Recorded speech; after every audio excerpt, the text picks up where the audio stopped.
Hello, everyone out there. This Hi. is midnight. Is it midnight in the spaghetti factory or midnight at the spaghetti factory? Because I posted the picture and then I typed it up and I realized that I had gone the opposite way that you had designed the logo. It's midnight at the spaghetti factory. Got it. So it's midnight at the spaghetti factory. Welcome to our viewers. My name is Jow. This And is my good friend. Go ahead. I'm Matt.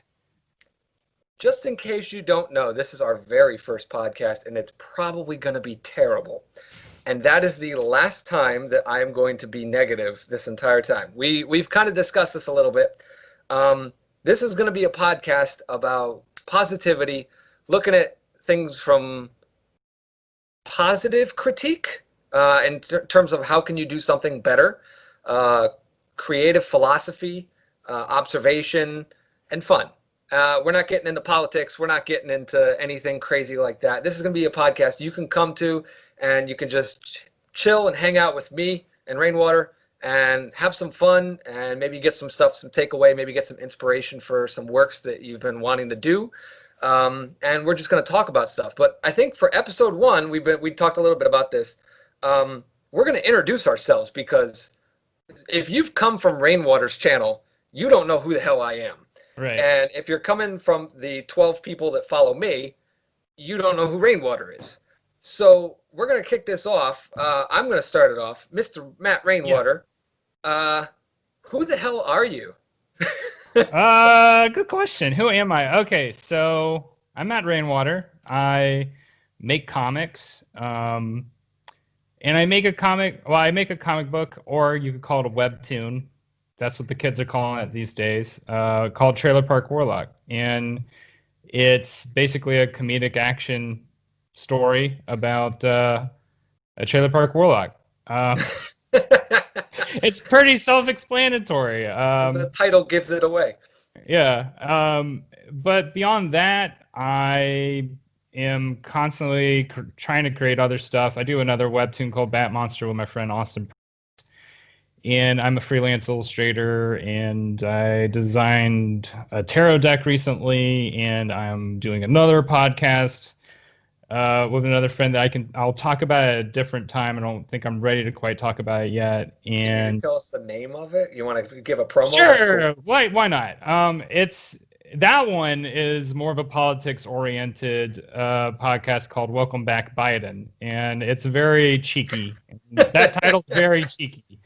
But beyond that, that will be the only political statement made in the entire run of this entire podcast. But anyway, so beyond that, I'm a workaholic. My man. I enjoy movies, music. Music's what I'm really into lately. I got a good question for you. Yeah. Because I'm not dating anymore. I'm happily married. But everybody's dating profile, from what I gather, is like they're into movies and music. So I got a weird question for you. What are you into, like a hobby, that probably nobody else is? Oh, great question. Something unique about you, Mr. Rainwater. And I'm not talking like sex stuff. Let's not go there. Okay. So I'm into tarot reading. That's my thing right now. That's tarot like reading. You're talking about like the cards, right? That like predict the future? Yeah, quote unquote predict the future. Okay. I would not personally say that. I don't use it in that way. Okay. I use it more like a Rorschach test, where it's like, here, I'm going to pull out a bunch of cards. I'm going to read them. How does my brain respond to what I'm pulling out? And there's definitely like a prescription to what these cards mean, but there's an additional aspect, which is, what is your own interpretation of what you're seeing? Because you're ultimately the only person who can make sense out of what you're looking at. Because otherwise, you're just kind of letting a deck of cards rule your life. Right. That's my other way of trying to explain this. And this is this gets into like weird woo, like pseudoscience stuff, I'm but totally there. I want to hear this. I look at the tarot deck almost as like a proto computer. So people used to like do tea leaf readings, consult the I Ching, all this stuff, things that we use a computer for nowadays, right? So Yep. things like we go on the internet, we get our calculator, we all this stuff to have some other device help us solve a problem. So I look at a tarot deck in that way of like it is using my brain power to solve a problem that I have, Okay. but it's doing it in an analog sense. Like it's in a sense I would call it a form of artificial intelligence, but it's like very primitive artificial Like intelligence. almost like you're tapping into your subconscious. Is that Yes, that kind that is of okay? exactly it. That's exactly it. That's That's why, interesting. I've never thought of looking at tarot that way. I always looked at it kind of like, John Edwards, not the yeah, I politician, know the, what the you mean. psychic guy who's like, there's somebody over here in the audience. They have a grandpa that starts with the letter Q. You know what I mean? I always looked at it like that, but I never thought about it the way you're describing Well, it and a now. lot of people use it that way too. And I'm not into that because like I am always into trying to find like what is the Occam's razor approach to it. What's And Occam's razor? so Occam's razor is like you reduce the number of possibilities to a problem in order to solve it. So, for instance, you could say that I'm trying to think of what a good example is. Like you wouldn't want to invent more weird stuff to explain how a tarot deck works. Like, oh well, when you draw the card, an angel who looks over your shoulder and casts a spell or reads your mind or whatever at this moment, and that's how you get your interpretation. I'm trying to basically take out all of the least likely possibilities of how a tarot deck might work for a person and just say, okay, looking at what I can see and take from the world around me right now, I have my brain on me. I have, the cards that I'm drawing right now. That's all I got to work with. I'm going to assume that that's the case So because beyond that, you're using it more from a problem solving perspective as opposed to a comforting perspective, which is how some people would look at it, right? Like they would look at it like, oh, the card says that I'm going to win the lottery in 6 days. right. And And it's that I don't find that to be a particularly useful way of using mhm, it because you're you're just going to setting get false kind of not expectations for yourself that are based on no evidence whatsoever. at Yeah. the same time, I've had readings where I'm like, how the hell did that happen? Yeah. So like that's the other thing is sometimes there are times when it's like it gets spooky. So like I'm Okay. not that's the part that makes me interested in tarot reading is like finding those spooky moments and then kind of because like it's very like I really enjoyed the X-Files growing up.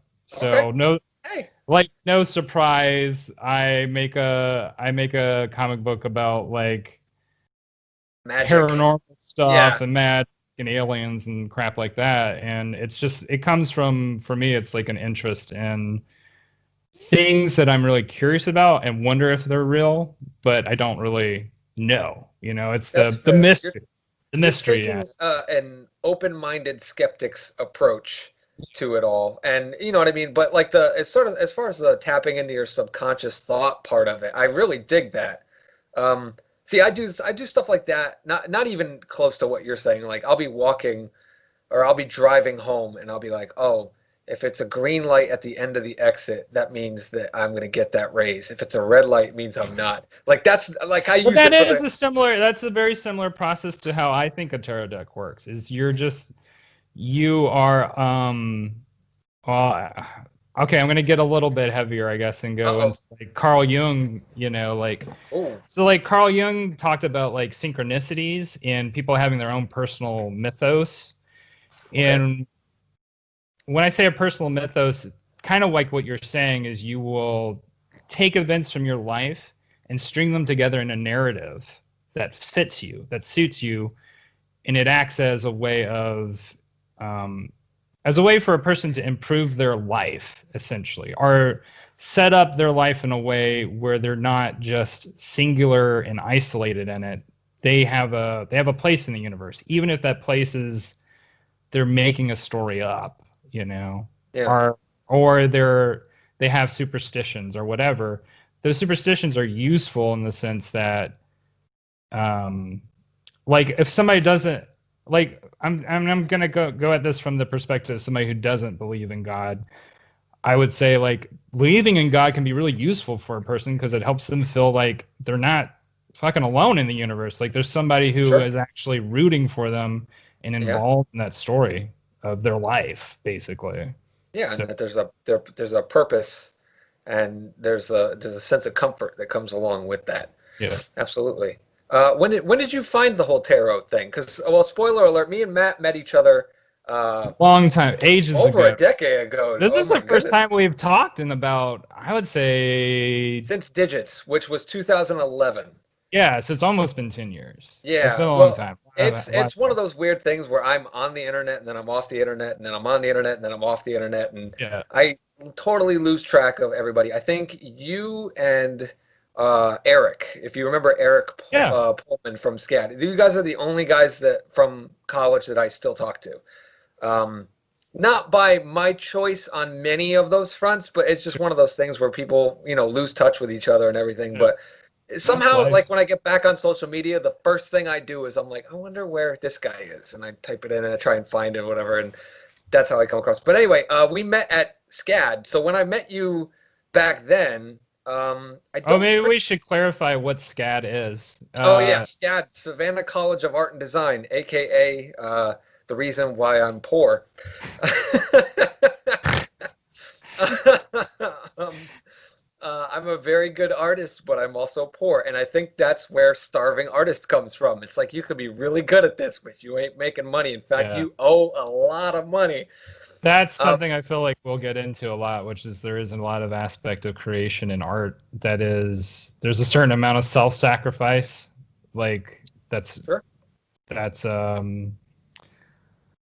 really tricky. But maybe we can get into that much later at a later date. But definitely. I think that's a topic that I'm definitely going to want to discuss in terms of art, marketing, and the value that art provides people that seems to be quite often overlooked, yep. undervalued, um, taken for granted, etc.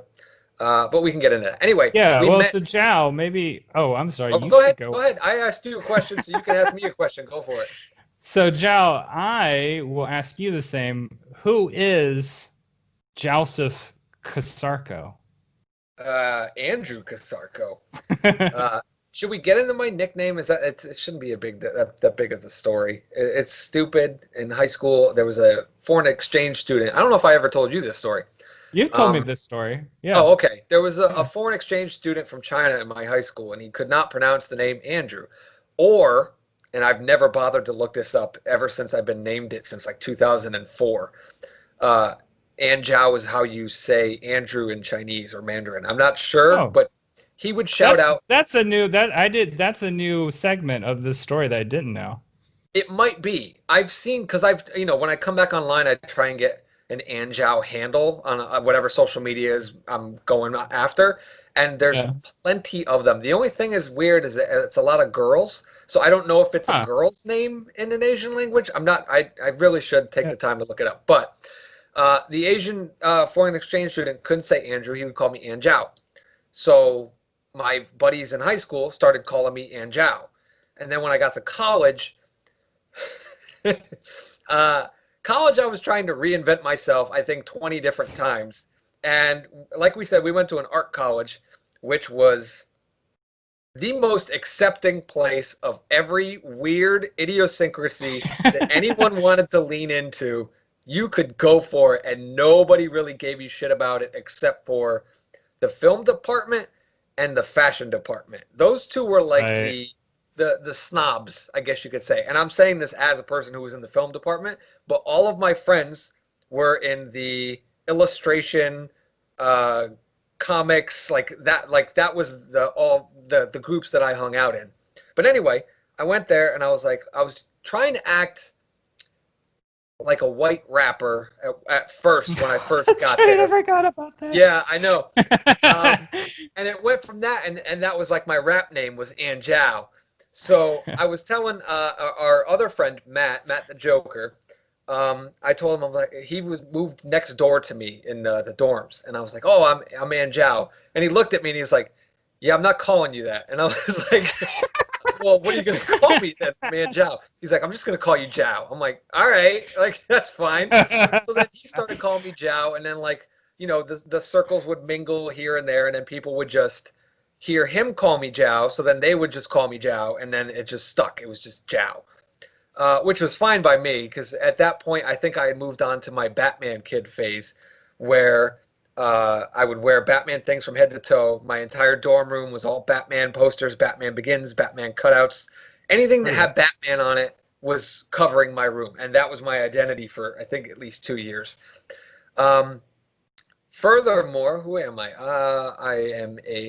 I used to be a I have martial a artist. infamous story about you too concerning Batman and a Batman Begins disc, which is Yes, go ahead. You can you tell that story if you want. It's fine. you well because so at a certain point in the story we were roommates in the same apartment, Yep. and I think this happened when we were in that apartment. You would come to summon me and you're like, Matt, come check this out. And you put in the Batman Begins DVD into the DVD player and you attempt to turn it on and nothing happens.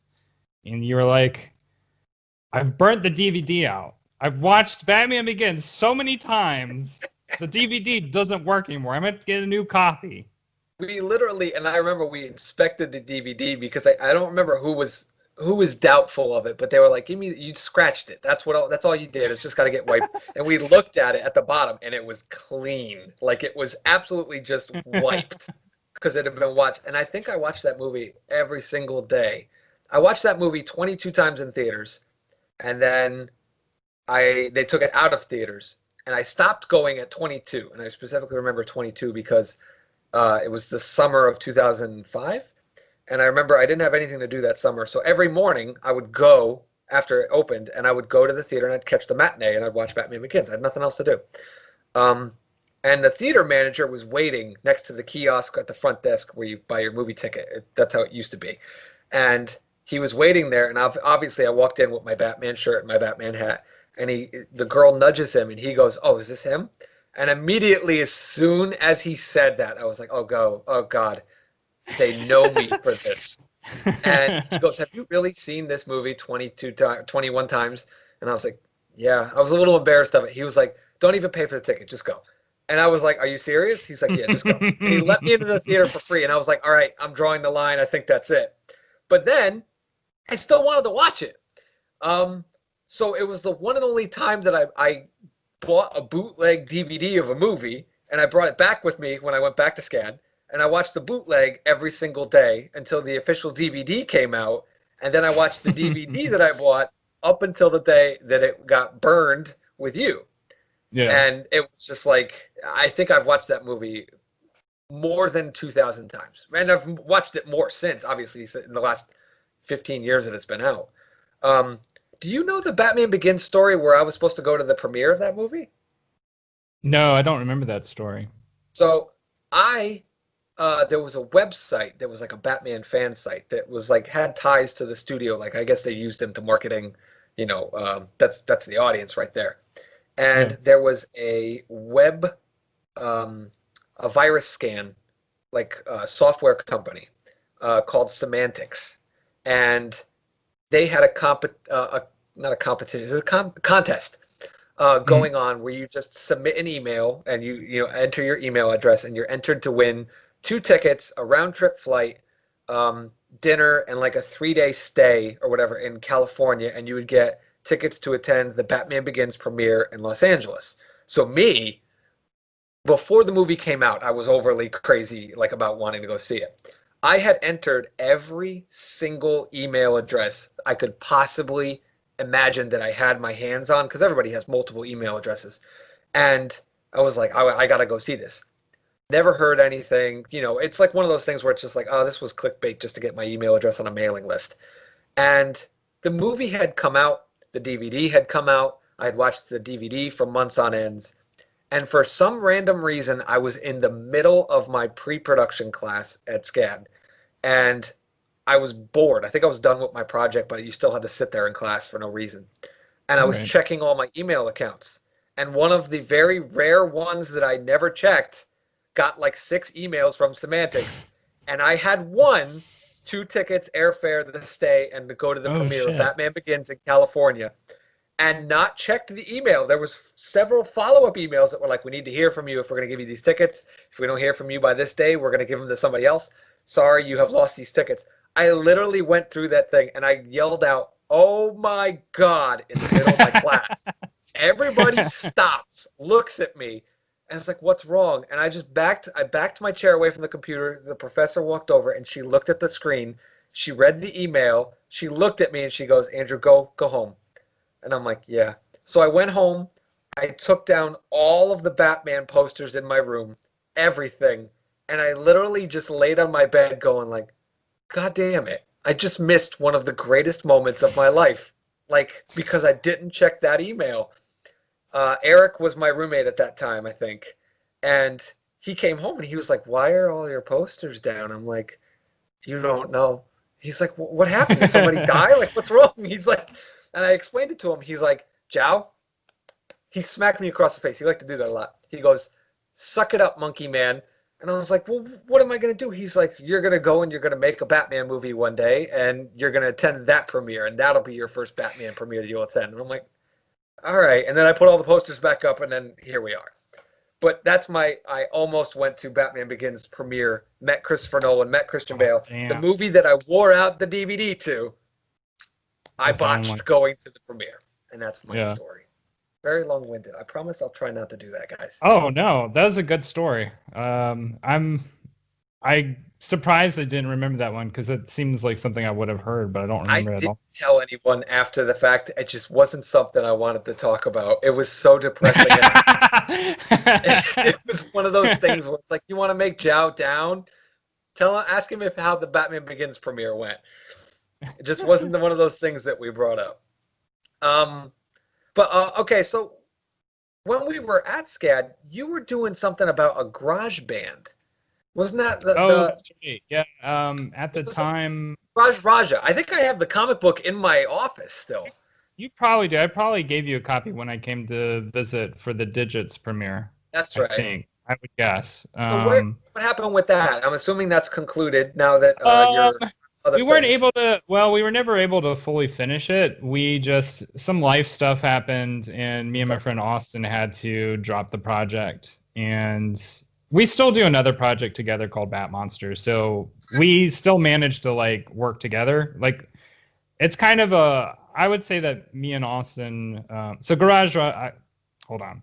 In a Going back. bullet point, yeah. Give us Yeah. what Garage Raja was about. Garage Raja was an adventure comic that Mia and my friend Austin worked on. Austin wrote it, I drew it, and did a lot of the lettering and stuff. It is a fantasy story about a magical garage band, and I'll leave it at that. But So you were still into the magical stuff though when you were doing that. Is that yeah, what? I it's weird because I always think of myself as somebody who wants to do science fiction, but I keep doing fantasy, so Hey, you know. so I think that's actually an opportunity for us to kind of for our first. Not that we're done interviewing each other, which I think we're gonna kind of do as we Yeah, continue doing this that's podcast. But um, I'm curious to know your philosophy on abandoning projects oh, great because question. uh, you know what I mean? Like, well, I think as artists, a lot of us will look at something and we fall in love with it. Whether we Yeah, want to or not, it becomes precious. It's like a part of us, almost like a child. yeah, Um, we want to protect it. We get denial when things go wrong with it. yeah, Um, Sometimes people will cling to a project even after they know it's bad, but because I guess there's a level of humility involved where you have to admit that it's not working out or it's not what you wanted it to be or it's not connecting or anything yeah, like that. And I don't know. I feel like for me sometimes it it I don't want to say disappointment, but it's definitely like I mean, I was gonna say it's like for me, it's like losing a part of myself in a sense. okay, But as time has gone on, I've kind of come to discover that I can grow those new parts, and I change too. Like, um, so I would say like for every period in my life, I've had a story that I've wanted to make, yes, and at the beginning, right, like when I was a really young kid in middle school, that was probably, I mean, I was drawing comics before then, but when I was first making, like, I'm going to make an epic story, that that's everybody's was, first right. inclination when they're going to some kind of art. Is it's just like I'm gonna make this epic thing. Epic is the Yeah. key word every single time. It was in middle school and I was getting into anime and shit like Dragon Ball Z and Robotech and I wanted to do something with robots and turn into this big fighting anime thing or whatever. It was easy. It's easier when you're younger, I feel like, because there's not as much like to hold on to in the sense of Yeah, when it becomes about like, oh, also I want to like make a living at doing it, that becomes this whole other paradigm, right? sure. But when you're a kid, it's a lot easier to like, okay, I'm letting go of this and moving on to something else. Mhm. But like I was saying, it is kind of like letting go of a part of you because it becomes a part of your internal reality. At least that's my feelings about it. That's how I kind of feel about it. Is like I am constantly thinking about this thing at some point during the day. If it's Yeah, like during class, I was constantly thinking about, okay, I want to do this in the story. I want to have them fight this villain. I want this scene to happen, and constantly rehearsing scenes in my mind over and over yep. again. So like with Garage Raja, there was a good 2 years with the first book where I was rehearsing scenes in my mind, and I wanted to make those scenes happen. Mhm. Um, and that was like Garage Raja was a story that me and Austin intended to do like 10 volumes of. So there were a lot of scenes that we were imagining that we never got to. Um, so that's hard. But then also later on, like in Trailer Park Warlock, there have been moments where I'm like, oh, I can actually use elements of that scene that I Mm. always dreamed of wanting to do, just with new characters and under new contexts. The craft remains. Yeah, exactly. Uh, Like, Go go ahead. ahead. No, go ahead. Finish. Um, Finish what you're no, saying. exactly. Like the craft remains, and I mean, what I'm discovering as I'm kind of like getting older and getting more used to making a story is what's more important is sort of being able to find all the kernels of those ideas. Like, Mhm. what's the emotional impact of the scene? What is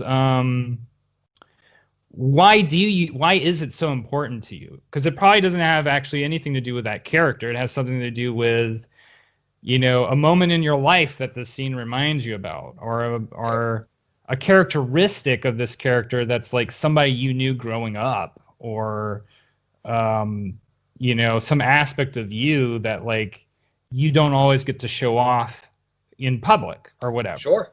You get to So tap in.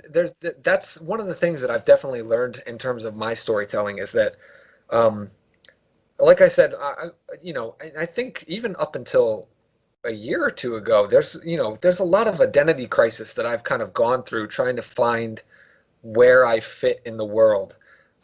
Because I'll look at a lot of things where I'll be like, wow, I don't really fit into this mold of what a martial arts guy fits into. I don't fit yeah, into like I didn't fit in like I talked about. I hung out with the circles of like the illustrators and the comic book artists and stuff like that at SCAD. I didn't fit in with the filmmaking people. Like that's right, what I love. I love filmmaking. I love that kind of storytelling, but I didn't fit with those people. And like I'll look at myself now and like I like cooking and I like scented candles and I like hocus pocus and like at some point it's like, am I a gay man? Like, but then I have to like draw a line and be like, well, no, I'm not interested in men. So it's like, well, can I like scented candles if I'm not a gay man? And it's like, I have to find that kind of balance with that in a personal level. And I found that yeah. if I can do it through a character, it's far less possible.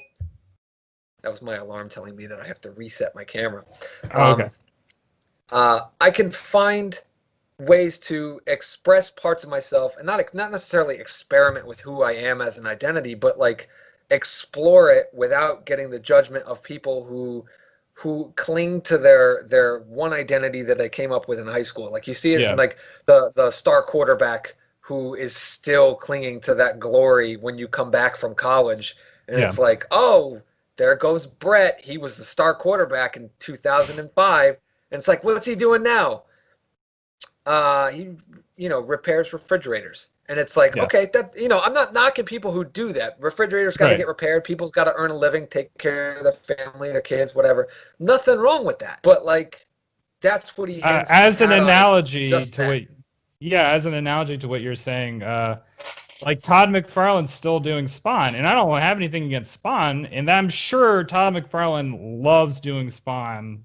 I don't know why else he would still be making Spawn, but like there are people. Maybe I'm getting off topic of what you're saying, No, but I went there on a are weird ass people for tangent whom myself. like they do have sort of their like creative aspect is like this one totemic sort of thing, this one character. George Lucas and Like, Star Wars. Yeah, yeah, it's the same exactly. thing.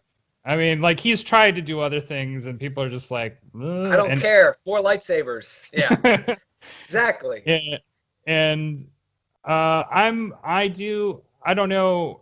I don't know if this is sort of kind of the point you're getting to too. I mean, for me, like it's becoming more about me finding all these aspects of myself that I didn't really know I had, or Okay. like expressing them through story. Like there's stuff that I'm doing in Trailer Park Warlock that I would have never really thought of doing, or like, having characters I would have never really thought of having in a comic book story, in terms of covering weird ground, in terms of I'm trying to think of how to put this without saying too much. Well, like in terms of like sexual orientation, or like just different writing characters from different gender perspectives and whatever. Sure. Because like there's so much to learn about. There's so much to learn about people, and then I want to kind of like. I think for a lot of writers, Mhm. um, writing is a way for them to empathize actively, to like be Yes. like, I want to know what it's like to think like this person, to live a life like this person, so I want to make a Yep. story about them and Mhm. see what that is and what are the things that happen, etc. I don't know if that I makes sense. no, I actually I that's so getting back to who am I? I once Yeah. made a feature film which Mr. Matt Rainwater here helped us complete, uh, called Digits, and it was a coming of age story about a young boy who gets his first girlfriend, and he kind of loses his friends in the process, and he has to choose between the two, and so on and so forth.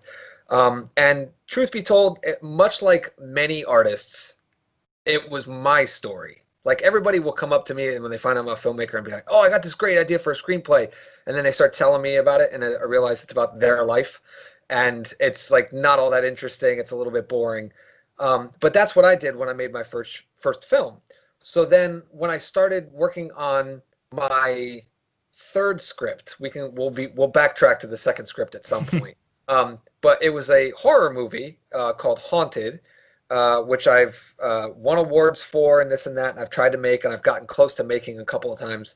Um, I wanted to, because horror is such a final girl, female lead centric genre. I was Yeah. like, that's a challenge for me. Like I did my story about, the white guy and this and that. I want to do a Yeah. story about a girl, and I want to tell it from her perspective entirely.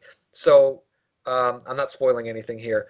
The short log line of the story is about a young woman who goes on one of those Halloween haunts, like one of those like Halloween trails or whatever. But it's Yeah. like underground, and I don't mean underground like physically, like don't take the literal sense of that word. It's a mysterious, off the beaten path kind of thing. And there's rumors that swirl about it that say that they're actually killing people along the trail, and that there are real monsters on the trail, that they plant fake um, uh, but the other side of it is that people say, "Oh no, that's not real. They put fake actors in your tour group to kill, quote unquote, as you go through the tale to make it feel real." Whoa. So she goes on this trail, and the whole question of the movie as we go down the go through the movie is this real? Is this actually happening? Are there real monsters? Like, it's raising all of these questions. And the thing that I realized that was, unlike a lot of other movies, I can't cut away to something else going on where my main character is not there. So I was rooted entirely in this female perspective. So the Yeah. whole movie isn't obviously her on the trail. Like, there's got to be other parts of the movie. So there were other things that I had to delve into where it's like she's in a situation where she's speaking with the police and they don't believe her. And then I'm starting to think about things where it's like, oh, where a woman might be sexually assaulted and no one's believing her that it actually happened. Like, Yeah. these kinds of experiences start flowing through me just because I'm writing this story, this stupid Halloween story. And it really kind of opened my eyes as a writer. So the question that I had for you while you were speaking about this was, you were talking about different gender orientations, and I was talking about like being or seeing eyes to like a woman or something like that. Now, I'm not casting judgment or any kind of assumptions on your part, but do you feel that in this day and age that you have the right, or would I have the right even to write for a female as a male? Like, what's your philosophy on stepping outside of whatever it is that you identify? And this just Yeah. doesn't mean you, I mean anybody as an artist. Are you Yeah. allowed to step outside of your boundaries of who you are, your identity, and write as someone else as a main character, or is that out of turn, I guess is the way to describe it? What's your My philosophy on feelings that? about it are, I feel like that's what creativity is supposed to be for, is like art is supposed to be for being able to put yourself in a place that you're not in every day of your life. Like, if I guess my feelings about it are like, if we are not able, like I was saying earlier about like active empathy, like being able to imagine yourself as somebody else is the cornerstone of what we call empathy. So in my mind, it doesn't make sense not being able to imagine yourself in another person's life and Hmm. imagine yourself in that perspective. And if you That's what can't, character is, right? yeah, and if you can't do that, I feel like you're going to be a less empathetic person. You're going to be a more callous person because like there are only so many steps that you can take to see somebody's life from their perspective because you never inhabit their body, you can never inhabit their mind. Yeah. So your imagination is your first place where you can, access that. Hmm. And like, there's this is a whole other topic when it comes to whose perspectives get put front and center, Yeah. in the larger culture, Right. right? And I feel like that's often where a lot of that conversation actually really focuses and fixates because that becomes about money and power and stuff Sure. like that. Yeah. That's where people get really upset. Mm. Um, but I think from like first principles, I think when more people are writing from not just from their perspective, but from a perspective outside of themselves, the world has a better capacity for empathy and for like just people getting along better because they're able to anticipate troubles or things going on in another person's life. That's, I guess, my answer. That's fair. No, I agree with a lot of that. I think, like I said, it was very eye-opening for me to do that perspective from a female Yeah. perspective, somewhat. You know what I mean? Like, and there were other things where I started. We had table reads, like we got pretty far on stuff like that, and some of the actors were playing things the way I didn't expect, and I was listening as the writer director, listening to these Yeah. actors read things from the female point of view, if that makes sense. Like, I Yeah. was aligning my mental with her as, he's saying this line, and I'm hearing the way he's like inflecting his tones and the way he's quote unquote flirting with her or doing this and that. And I'm thinking, it's kind of creepy he's doing that right off the bat. Like, do you know what I mean? Yeah. Like, it really was like a weird like a body swap experience where it was just Yeah. like, wow, I've never realized. Does he realize he's saying it like that, or is he just, is he acting? Is he? But either way, that the emotion and the way my mind started swirling about it when I heard it was different. So now like I go crazy about the idea of trying to write from different perspectives now.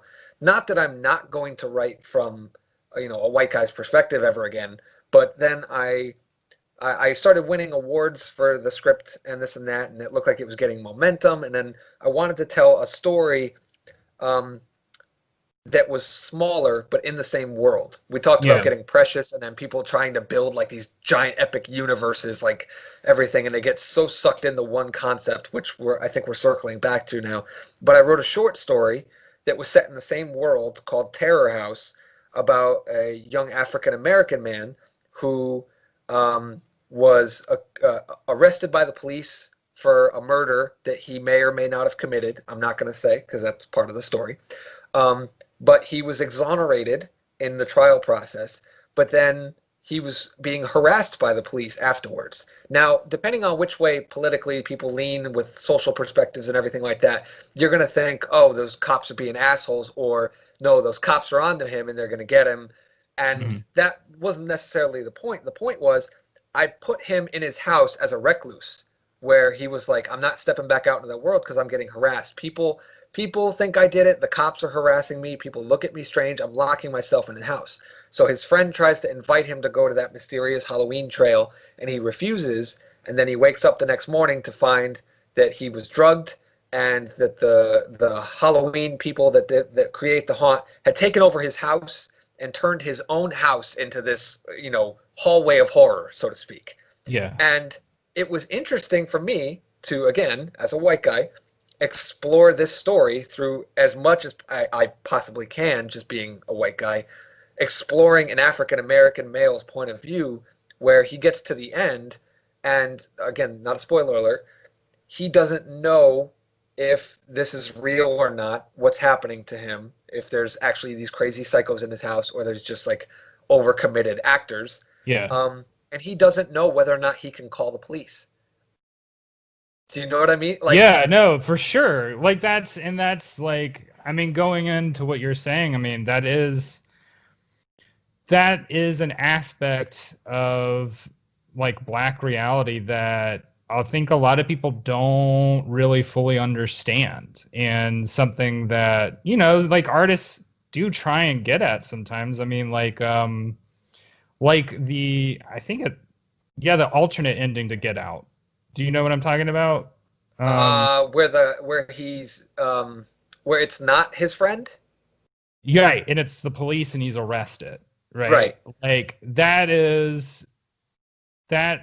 alternate ending, I can't remember, I don't know the full story behind it, but like that alternate ending I think was written to describe, I think, a more black centric experience of like, well, the reality is if this guy was in this situation, what would probably happen is he'd be arrested by the cops. And And that's Jordan Peele's perspective, and that you wanted to share that. And like, I don't know 100% if that's the case, right? But I'm hearing Jordan Peele's perspective on it and what he has to say about it. yeah, And I guess that goes further into clarifying my opinion about sort of like when we talk about race and sexuality and et cetera, and the arts, like the world I want to live in is the one in where everybody who wants to make something can make something and share it with everybody else. And we kind of get that with the internet, and there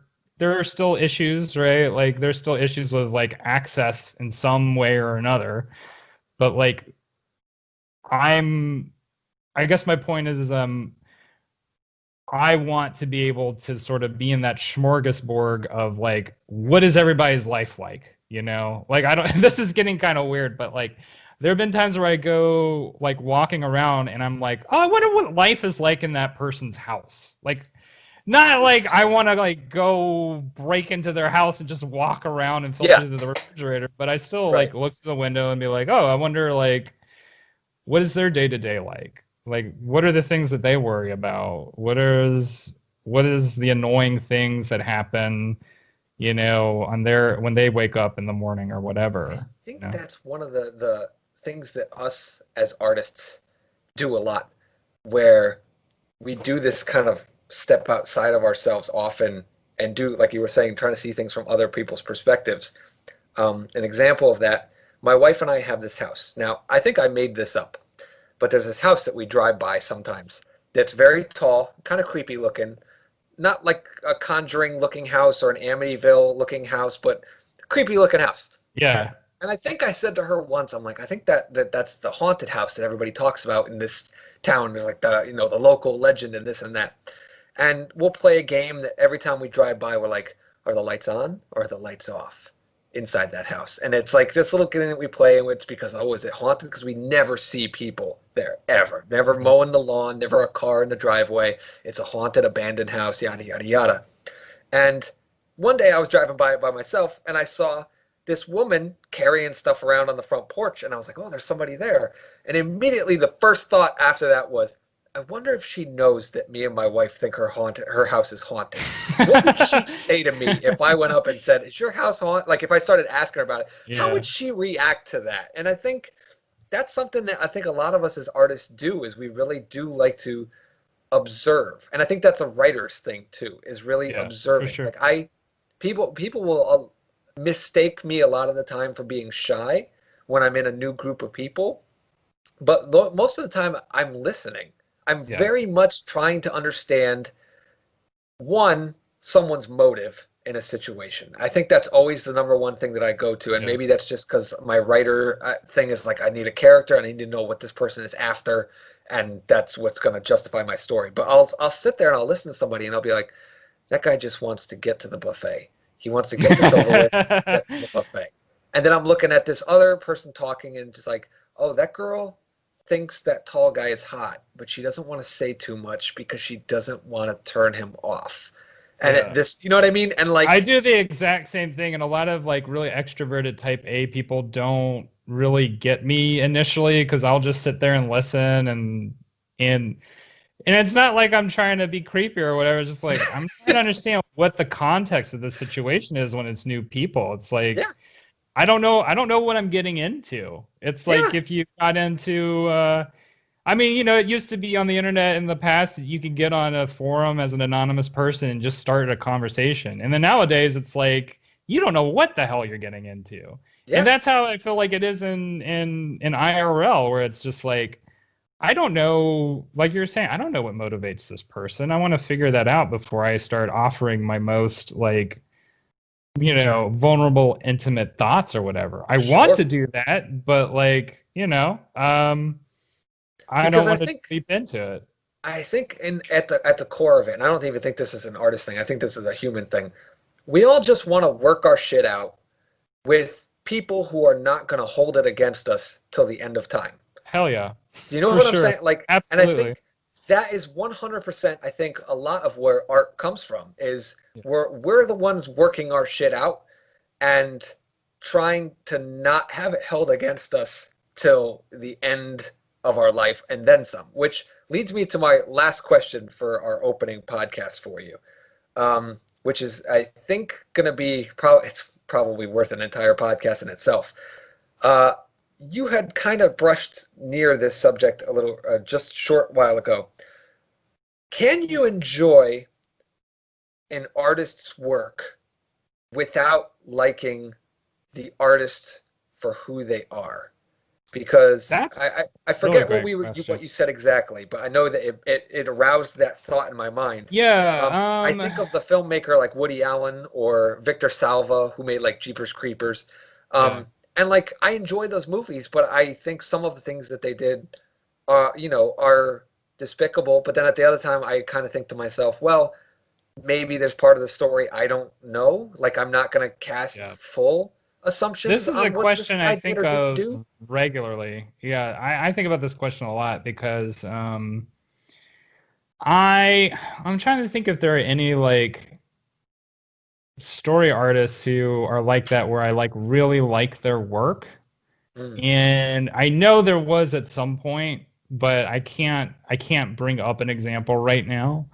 Maybe I'm going to kind of go a little slightly off to the left of that subject and say, like, okay, work where you don't agree with certain things the way that they're portrayed, Mm. um like I'm going to use this language to sort of give you context, but like I Yeah. really like I really like the story of Dune, like the original story. A lot of women think that it's misogynist. Okay. I disagree on several different grounds, but anyway, let's just say that that's the case. Let's assume that that's the case. I still think Dune is like a really great story, and it's imaginary. Like it's you don't have to believe it's real. You can Mm. just enjoy the story, say, "Oh, okay, maybe the way some of these characters were portrayed was from a really like probably ignorant male perspective or whatever." Sure. And then move on with your life because at the end of the day, like you don't have to accept every single thing from the cultural artifact you're participating in. And so I guess in the same way I would say that about the artists. And granted, I will say that there are times where I'm like I'm not that into Roman Polanski films. Okay. Like he's got shit on him, right? But Yep. like Chinatown's good. It's a good movie. Like I like Chinatown. I don't like any of his other films, but regardless, I mean, I'm probably not gonna watch it again, but I'm not gonna like sit there and be, you know, use that as like a virtuous thing. It's just like I just don't feel right now I don't feel comfortable with the idea. You know what I mean? I don't Yeah. know if I'm making sense what I'm saying. I guess what I'm trying to say is I'm approaching that as in the moment, like right now, I might not feel great about this artist, right? So I Sure. might not enjoy his movies. Like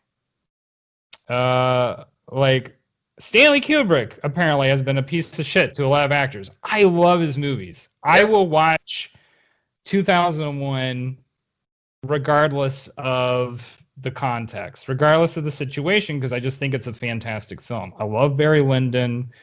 That's a really good movie. And you can tell me about all this stuff that he's been horrible in all these ways, and it's like, well, that doesn't change the fact that the movies are good. Like I don't know I don't know what to tell to a person who tells me this, because it's like Yeah. it doesn't change the thing he's made. And on top of that, kind of ignores like the hundreds of other people who made the film beyond him. Yeah. Like it kind of goes into that, like, you can't just let the one rotten apple ruin the whole barrel. Like Sure. you can't let just the fact that one person was crappy or whatever ruin the whole thing, because that person was not the only element that made the Yeah. thing into reality. He's not the only participant. He's not the only one collecting a paycheck off of it. He's not the only one, that's driving that particular message.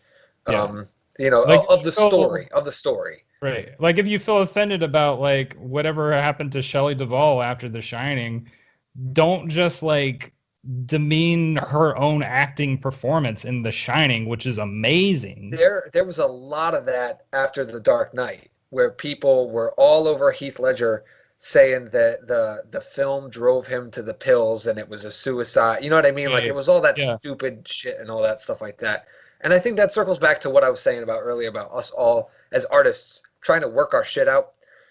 Um, I dare one person listening to this podcast to be able to not admit a flaw about themselves that they're working on. Now, I'm not going to say that there aren't more heinous flaws about people that maybe shouldn't be permitted. Do you know what I'm Right. saying? Like I don't Yeah. I don't necessarily say we should condone or allow certain types of behavior, but at the same time, we're all human and we're all trying to work our shit out. And I think there is a fine line between people who don't want to give their shit out or work their shit out and are completely terrible. Yeah. But at the same time, I'm looking at it and I'm like, that person is trying to work their shit out and they're just in denial about it. And they need they need, and this is the kind of thing, and I know we don't want to get into politics and stuff like that, but if you put someone's back against the wall, and no matter what area of life you're looking at it, whether it be Yeah. politics or religion or belief, if you put someone's back against a wall, you give them nowhere to go. Why do you think they're evil when they throw a punch at you? Do Right. you know what I'm saying? Like, Oh if yeah, you don't absolutely. if you don't give someone a doorway to walk through and be able to say, "I'm sorry, that was wrong. How do I start fixing this?" Like, if you Yeah. don't offer that opportunity as the to quote unquote be the better person, Yeah. then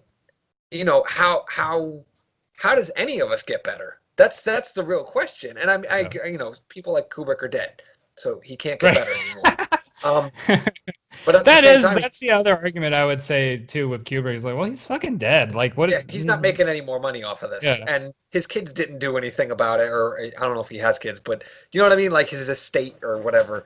Um, and it's a question of, okay, well then the studio's making money off of his work. Well, the studio is also, greenlighting that film that you absolutely love, that's directed by an LGBTQ woman who's, you know what I mean? Like sometimes it does offset itself, so you really kind of have to, take it for what it is. But I think there's definitely a room to evaluate things, and like you said, take certain things from things and leave other stuff on the table.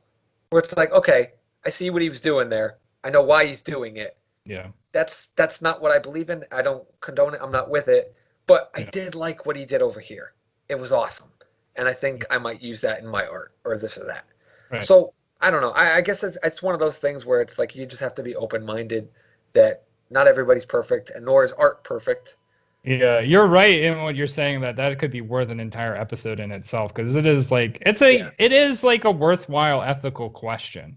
Like it is for sure a worthwhile ethical question because everybody thinks about it, right? Because I mean, there's so many artists, so many actors, so many whatever that people admire and like, and then they learn more about the humanity of that person or the story of Yeah. that person, and it's like how's that saying go, like don't ever meet your heroes basically, Yes. Yeah. because you find out like that vision you have of them, it is a fiction Right. because nobody's ever going to meet your It's expectations. kind of like I saw somebody talking about this with social media, with like things like Instagram. People when they on their like personal accounts and stuff, they post the best moments from their life because they want you to think, "Don't you wish you were me?" But nobody posts the picture of themselves like laying in bed, wanting to kill themselves in the midst of deep dark Yeah, depression, sitting unless on the they're toilet actually with crying for help. diarrhea or yeah, just You know yeah, what I mean? No one takes a selfie when they've just looked at their bank account and they see that they have $12 left to their name.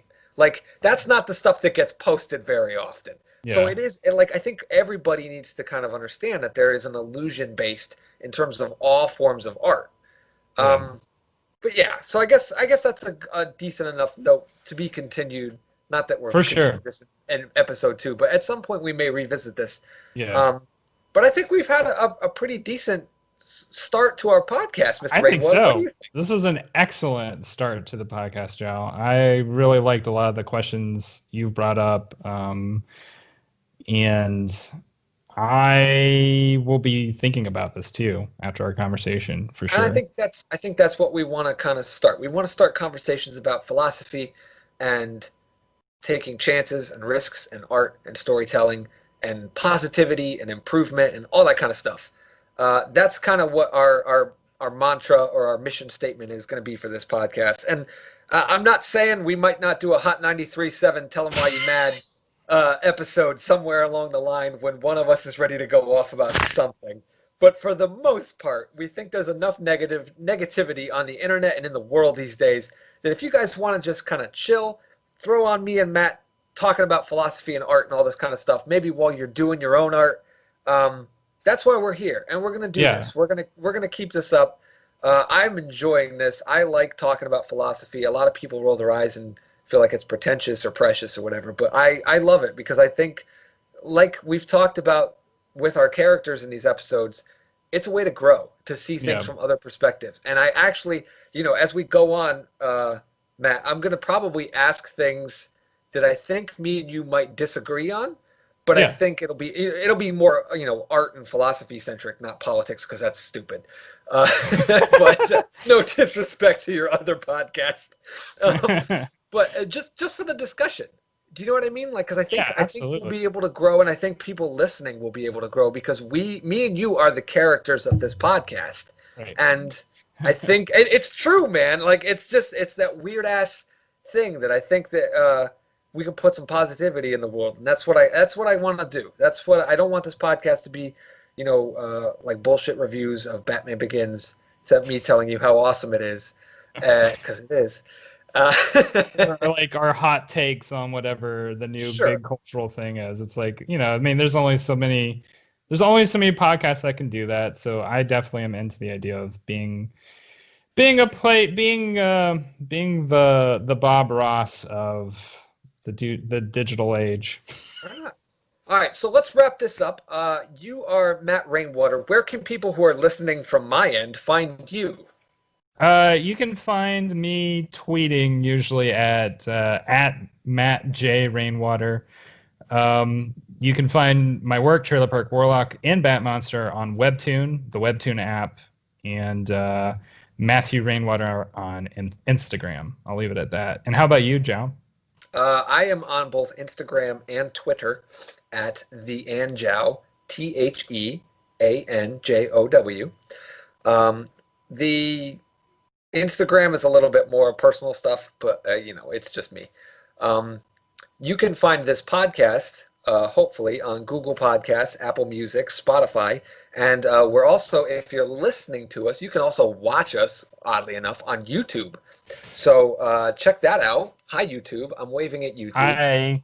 Um, That's where I that's how listen we're to going to most of do my some of this stuff. podcasts. So I think it's kind of important too to have a little bit of visual stuff because we're talking about art, and a lot of yeah. art is visual. So I feel like if we're talking about something in the podcast and people want to see it, they'll be able to go to the YouTube and I'll like cut in a Yeah, picture or and something like that. there are creative opportunities for ourselves too in that as well. So Absolutely. We've been kicking around some ideas. This is just episode 1 so everybody can get to know us. yeah, Um, but I think we might have some creative tangents that might catch you guys by surprise at some point because it's midnight at the spaghetti factory, baby.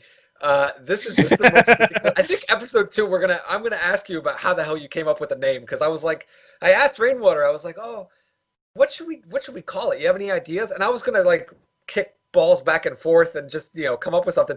He listed a bunch of things, but midnight at the spaghetti factory. I was like, that's it. That's the one.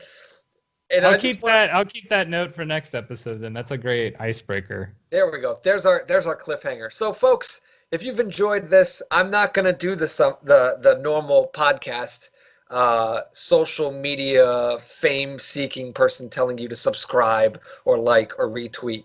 If you feel that way, you're probably gonna do it. I'm not gonna tell you what to do. If you think that people are gonna dig it, if recommend it to a friend. It's all good. Um, but if you don't, then don't, or just listen. I don't care. We're kind of doing this for ourselves. It's cathartic to some extent for us Yeah, as artists. exactly. So tune in. We're going to be dropping our episodes weekly as much as we can until my baby comes. My wife's pregnant. So if we stop for a week, chances are I had my baby. Um, and then we'll probably pick up a week or so after that, as long as everything goes okay, knock on wood, and everything's good with my kid. And I'll probably bring my kid on the podcast so he can say hi to the world. Awesome. But I'd be we'll excited for do that. all that another time. Folks, thank you so much for tuning in for the inaugural broadcast of Midnight at the Spaghetti Factory. Not in the Spaghetti, at the Spaghetti. I will get this right. I have been Jow. I'm Matt. I'm Rainwater. I'll talk to y'all And later. that's it, guys. Thanks for listening. Bye. Bye.